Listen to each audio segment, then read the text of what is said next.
Baba na mtoto wake wamenusurika kifo baada ya baba huyo kumtumbukiza mtoto kisimani kisha na yeye kujirusha ndani ya kisima hicho, huku chanzo cha tukio hilo kikidaiwa kuwa ni mgogoro wa kifamilia kati yake na mke wake. Tukio hilo linadaiwa kutokea katika mtaa wa Kasimba uliopo manispaa ya Mpanda mkoani Katavi, ambapo mashuhuda wamesema baba huyo alitoka ndani ya nyumba akiwa na mtoto wake huku anakimbia na kusema bora afe yeye na mtoto wake. Nilikuta ni baba kadumkiza mtoto wake kisimani, pia naye akamtumbukiza. Kwa hiyo tukio lile lilileta mtafaruku kubwa sana. Nilifika kuta wananchi wamejaa na wameshamuokoa mtoto, wamemtoa, lakini pia naye baba ameokolewa. Kwa jaribu kuhoji, kweli ikaonekana kuna changamoto ndani ya nyumba kati ya baba na mama. Kweli hilo tukio nimeliona, nilikuwepo nyumbani nafanya usafi, kasikia kelele, tukafika kwenye tukio, nikaambiwa kwamba kalete kamba, nikakimbia nikachukua kamba, nikampa, wakaingia wakatoa mtoto. Mungu amesaidia, mtoto anaendelea vizuri na baba alitoka, wote wanaendelea vizuri.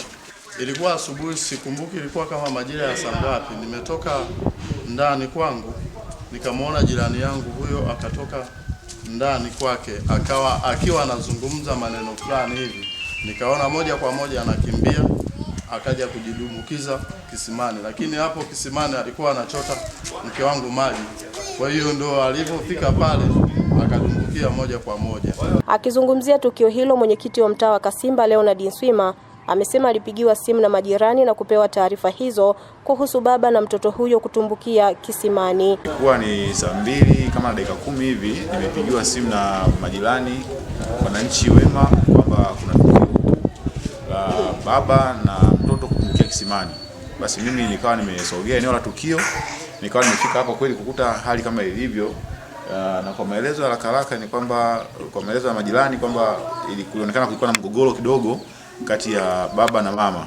Kwa hiyo hasira ikamchukua baba kuamua kuchukua mtoto wao wa umri wa miaka 4 na kumtumbukiza kisimani. Kuna kisima kiko hapa ambacho kina urefu zaidi ya futi 28. Mtoto kadumbukia humo, baba naye akawa amejitupia humo.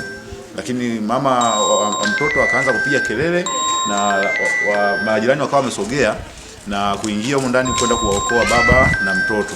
Kevin Mponela ni mtaalamu kutoka kituo cha afya Ilembo, amethibitisha kuwapokea majeruhi hao na kusema kuwa hali zao zinaendelea vizuri. Tulimpokea mtoto wa miaka 4 wa kike ambaye akiwa na shida ya upumuaji pamoja na kuwa amechoka sana, kutokana na kwamba inasemekana kuwa alidumbukia kwenye kisima na hivyo alikunywa maji mengi. Kwa hiyo alivyoletwa hapa tuliweza kumpatia matibabu stahiki na hivyo aliweza kuruhusiwa siku ya jana na kuelekea nyumbani akiwa na afya njema. Jeshi la polisi mkoa wa Katavi limetoa rai kwa wananchi kuwa na desturi ya kutatua migogoro ya kifamilia kwa njia ya amani kwa kushirikisha ndugu, viongozi wa dini au viongozi wa serikali, jambo ambalo litasaidia kuzuia vitendo vya kujichukulia sheria mkononi.